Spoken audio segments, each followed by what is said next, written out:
আসসালামু আলাইকুম সুপ্রিয় মৎস্য চাষী ভাই বন্ধুরা, শুভেচ্ছা ও অভিনন্দন জানিয়ে আজকে গুলশা মাছের ভিডিওটি নিয়ে হাজির হয়েছি। আজকে এই ভিডিওতে আমরা জানবো বা জানানোর চেষ্টা করব দেশি জাতীয় গুলশা ও ট্যাংরা মাছ যা একক চাষ অথবা মিশ্র চাষে কেমন একটা চাষের লাভ রয়েছে। তো এই নিয়ে বিস্তারিত দেশি জাতীয় গুলশা ও ট্যাংরা মাছের পোনা যা উভয়ভাবে মাছগুলো চাষ করা যায়।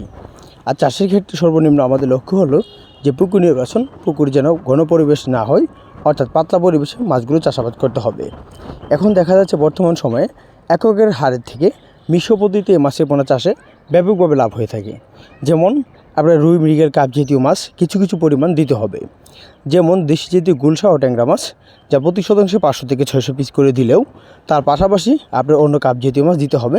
যেমন রুই, মৃগেল এগুলো আরও প্রতি শতাংশে 8টা থেকে 10টা বা 15 থেকে 20টা পরিমাণ করে দিতে হবে।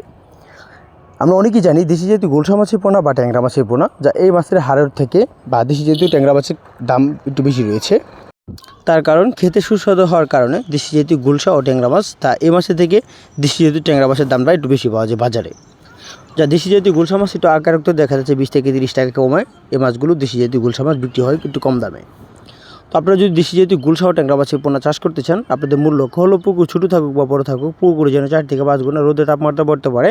আর বিশেষ করে পুকুরে পানির গভীরতা 5 থেকে 4 ফিট রাখার চেষ্টা করবেন, বা সর্বোচ্চ যদি কম হয় তারপরে 3 ফিট পানি রাখতে হবে পুকুরে। আর দ্বিতীয় কারণ হলো আপনারা যেই জিনিসটা আমি বললাম যে পানির গভীরতার পাশাপাশি যেন 4 থেকে 5 ঘন্টা রোদের তাপমাত্রা অবভিয়াসলিভাবে থাকতে হবে পুকুরে।